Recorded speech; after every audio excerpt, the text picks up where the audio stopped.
গেছিলাম সভা। সভা বুঝেন? আচ্ছা বুঝাই দিচ্ছি। ওই যে গ্রামে যে মাহফিল হয় না, এটাকেই সভা বলে। অর্থাৎ গ্রামে যখনই মাহফিল হয় তখন সব আত্মীয় স্বজনের দাওয়াত দেয়, বিটি বিটি জামাইক দাওয়াত দেয়, মানে যার যেখানে যা আত্মীয় স্বজন আছে সব এই মাহফিল গুলোকে দাওয়াত দেয়। সবাই কি মাহফিল শুনতে যায়? জীবনেও না। সব মাহফিল মানে এখন হয়ে গেছে কি বিভিন্ন ধরনের খাবার দাবার, বিশেষ করে শীতকালেই তো হয়, পিঠা থাকে, এই গরুর মাংস তো থাকবেই, বড় মাছ থাকবে ইত্যাদি বিভিন্ন রকমের খাবারের আয়োজন করা হয়। মাহফিল তো হয় রাতে, কিন্তু দিনে কি হয়? মেলা। মেলায় সবাই যায়, হ্যাঁ সবাই যায়, কম বেশি সবাই যায়। বিশেষ করে আত্মীয় স্বজন যেগুলো আসে, আর আমাদের মতো বেডি সপল যেগুলো আছে না, সেগুলাই মেলাতে যায়। সবার তার কয়জন যায়? তো যাই হোক, মেলাত গেছি। মেলাত যাওয়ার পরে একটা জিনিস মনে হলো যে পুণ্য আর পাপ, পাপ পুণ্য এগুলো সব পাশাপাশিই কেন?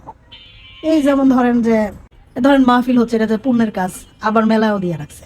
আবার ধরেন মেলা তো এমনিতেও হয়, সভা বা মাহফিল ছাড়াও মেলা হয়, যেটা ওই যে যেমন ধরেন আমাদের পরাদাও মেলা। পরাদাও মেলায় গেলে কয় হ্যাঁ পরাদাও মেলা হচ্ছে সন্ন্যাসী মেলা, এই মেলায় যাওয়া পাপ পাপ পাপ। আচ্ছা, এই যে মাহফিল জুড়ে যে মেলা হয়, এই মেলায় যাওয়া পাপ না? এটা কি মানে কি বলে এটাকে? এটা কি পুণ্যের কাজ? একদিক দিয়ে মাহফিল দিয়ে রাখছে, আর একদিক দিয়ে সভা দিয়ে মেলা দিয়ে রাখছে। এটা দরকার ছিল? এটা দরকার ছিল না, কিন্তু তারপর মেলা দিয়ে রাখছে। এই মেলায় গেলে কি পাপ হয় না? এটা আমার জাতির কাছে প্রশ্ন। যাই হোক, মেলা যাচ্ছিলাম। মেলা যাওয়ার সময় একদল ব্রিটিশ বললো, হ্যাঁ এত বড় ব্রিটিশ বললো এরা যায় মেলা, এটাও পাপ? বড়রা মেলায় যাবে না? কে যাবে? ছোট ছোট বাচ্চা কাচ্চা। সব তো জিনিস বড়, বড়দের জিনিস দিয়ে ভরা মেলা, তাহলে বাচ্চা কাচ্চা মেলায় যায় কি করবে? হ্যাঁ বাচ্চা কাচ্চাও যাবে, তো বড়দের কি মনে সুখ বলতে কিচ্ছু নাই? মন বলতে কিচ্ছু নাই? পাপ পুণ্য, পুণ্য পাপ একই জায়গায়।